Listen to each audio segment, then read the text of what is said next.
ఇక ఇదే అంశంపై మరింత సమాచారాన్ని మా క్రైమ్ బ్యూరో ప్రతినిధి ఇన్నారెడ్డి అందిస్తారు. ఇన్నారెడ్డి, దీనికి సంబంధించి మీ దగ్గర ఉన్న సమాచారం ఏంటి? నవీన్, దాదాపు 9,000 కోట్ల రూపాయలు ఇండియాలో బ్యాంకులకు ఎగవేసి తర్వాత ఆయన 2016లో లండన్ చేరి తర్వాత వెంటనే రెడ్ కార్నర్ నోటీస్ జారీ చేసిన ఎంబసీ పోలీసులు ఆయన పాస్పోర్ట్ కూడా సీజ్ చేయడం జరిగింది. ఈ నేపథ్యంలోనే ఆయన్ను ఎటు వెళ్లకుండా చేయడం, తర్వాత ఏ దేశానికి వెళ్లే పరిస్థితి కాకుండా ఆయన లండన్ లోనే షెల్టర్ తీసుకుని నివాసం ఉంటున్నాడు. ప్రస్తుతం మాత్రం సుప్రీంకోర్టులో కేసు విచారణ సమయంలో అనేక సార్లు నాన్ బెయిలబుల్ వారెంట్ జారీ ఒక సుప్రీంకోర్టులో కాకుండా దాదాపు అనేక రాష్ట్రాల్లో కూడా ఈయన మీద పెండింగ్ నాన్ బెయిలబుల్ వారెంట్లు ఇష్యూ చేసిన సమాచారం ఉంది. అయితే ఈ నేపథ్యంలోనే సుప్రీంకోర్టు సీరియస్ గా గవర్నమెంట్ ను ఎట్టి పరిస్థితుల్లో విజయ్ మాల్యాను ఇండియాకు రప్పించి తర్వాత ఆయన దగ్గర ఉన్న ఆస్తులు, అంటే బ్యాంకులో రుణాలు తీసుకున్నప్పుడు ఆ రుణానికి సంబంధించి ప్రాపర్టీని మార్టిగేజ్ చేసుకుంటారు. కానీ అక్కడ ఉన్న ప్రాపర్టీలు ఏవి కూడా అంత విలువైన లేకపోవడంతో 9,000 కోట్ల రూపాయల స్కామ్ లో కొంత మేరకే అది రికవర్ అవుతుంది. పూర్తి స్థాయిలో రికవరీ కావాలంటే విజయ్ మాల్యాను ఇండియాకు రప్పించి అతని వద్ద ఉన్న మిగతా ఆస్తులు ఏమైతే ఉన్నాయో వాటిని కూడా ఆర్బీఐ రూల్స్ ప్రకారం రికవరీ చేయాల్సి చెప్పేసి అన్న సమాచారం మేరకు ఆయన్ని అరెస్ట్ చేసి ఇక్కడ ఇండియాకు తరలించాలని చెప్పేసి ఆదేశాలు జారీ చేయడం. అయితే ఈ నేపథ్యంలోనే ఈ రోజు నాటకీయ పరిణామాల మధ్య ఇక్కడ లండన్ లో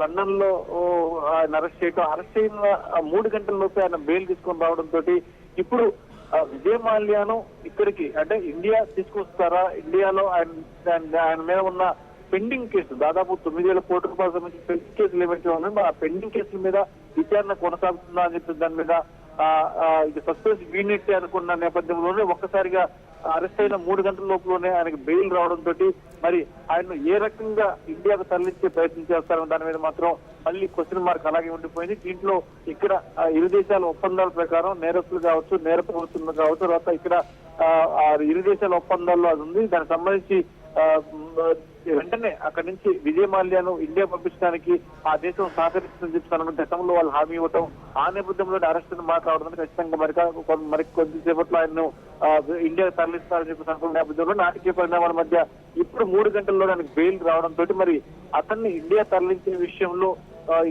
ఉత్కంఠ మాత్రం అలాగే ఉండిపోయింది. మరి దీని మీద ఎంబసీ అధికారులు స్పందించాల్సిన అవసరం ఉంది.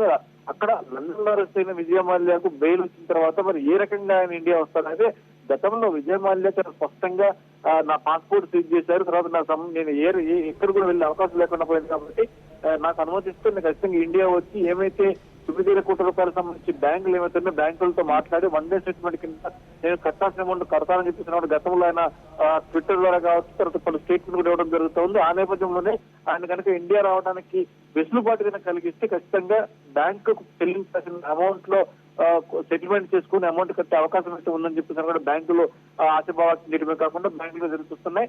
అయితే ఈ నేపథ్యంలోనే ఇప్పుడు గత కొద్దిసేపటి క్రితమే అరెస్ట్ అయిన తర్వాత అంటే బెయిల్ మంజూరైన నేపథ్యంలో మరి ఆయన ఇండియా రావడానికి అక్కడ కోర్టు సహకరిస్తుందో దానికి సంబంధించిన ఏమైతే ఫార్మాలిటీస్ ఏమైతే ఉన్నాయో ఆ ఫార్మాలిటీస్ లో